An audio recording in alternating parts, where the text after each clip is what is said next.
Magandang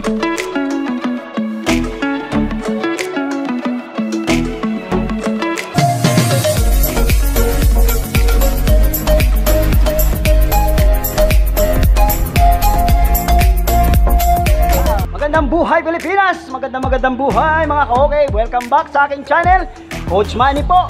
At syempre, sa ating video sa araw na to, meron akong guest. At nakikita niyo yung mukhang model na yan, pa-model-model sa aking likuran. Ayan, so sino ba yan? Siya ay former player ng Antonio J. Villegas Vocational High School. Nagpunta ng Westminster High School sa senior high. And then siya ngayon ay third year college at full scholar ng University of Santo Tomas. Isa siya sa mga pitcher ng UST. Yan po ang ating guest, Maria Celine Ohare. Kaway naman dyan at ano ang masasabi mo sa ating mga manunood? Hello mga ka-okay, remember, study well, train hard. O yan yung mga players dyan. Huwag niyong kakalimutan yung aral, napaka-importante noon. At syempre, yung paglalaro, kaya kailangan disiplina sa training. So, ano ba ang video natin sa araw na to? This time, ay gusto kong ipakita sa inyo yung aming iba't ibang workout na ginagawa sa aming training. At alam nyo, ito po ay public school, kaya ito ay para sa mga public school. Dahil yun ang problema natin sa mga public school, talagang medyo kulang sa budget. Kaya ako naman po ay nag-isip-isip at nakita ko na ito, nakita niyo yan, yung mga lumang gulong na yan ay pwedeng gamitin sa ating training. Kaya eto po, pinag-isipan natin itong mabuti. Kaya sana ay samahan nyo kami sa aming gagawin. Panoorin nyo mula sa simula hanggang sa uli para magkaroon kayo ng idea. At syempre, bago ko makalimutan, kung meron mang bago dyan sa aking channel, maraming salamat po sa inyong pagpunta. You are very much welcome. At bago kayo umalis, huwag niyong kalimutan na mag-subscribe at i-click yung notification bell para updated kayo sa mga susunod na video. At sa mga manunood po, konting tulong lang ang hilingin ko sa inyo. Sana po ay huwag kayong mainip. Huwag niyong i-skip yung ads, okay? Thank you. So ngayon, ito pong aming gagawin ay, alam nyo, ito ay applicable hindi lamang sa softball at baseball, kundi sa lahat halos ng sports. Dahil alam nyo ba, itong aming gagawin na gamit ang mga lumang gulong ay talagang makukover natin yung skill-related components. Ano-ano ba yon? Ito yung speed, agility, power, balance, coordination, and the reaction time. So, kaya sana po ay talagang pagtyagaan yung panoorin to. Ayan, hindi natin magtatagalin. Okay, let's go!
So nakita niyo yun, ako nagawa ko yun, mas magagawa nyo. Kaya shout out sa lahat ng mga coaches dyan, lalo na yung mga taga-DepEd, lahat ng mga players. Ito po ay hindi lamang para sa softball at baseball. Ito po ay very applicable sa lahat halos ng sports.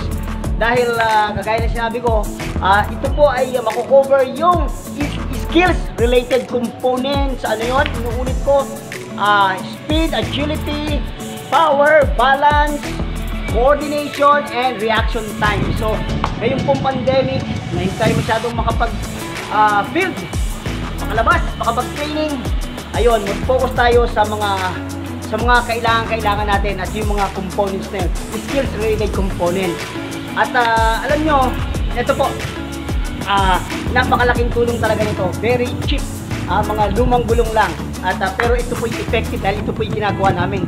At mas maganda kung ito'y gagawin yung gagawa kayo ng program dito sa mga workouts na to. Yung pinakita namin, mga sample lang yon. Ngayon, kung nahirapan kayong gumawa ng program, just comment down below kung paano para maturuan ko kayo gumawa ng program, or mag-PM kayo sa akin at tutulungan kayo sa paggawa ng program. Inuulit ko po, ito po yung kailangan natin, lalo na ngayon. So sana po ay nakatulong yung video, at kung sa tingin nyo ay ito ay nagustuhan nyo, pakilike naman at pakishare na rin yung video. Ayun. So maraming salamat po. Sana talaga nagkaroon kayo ng idea, at sana ay abangan nyo yung mga susunod pa nating video. Maraming salamat po sa inyong panonood. God bless you all. Stay safe. Bye!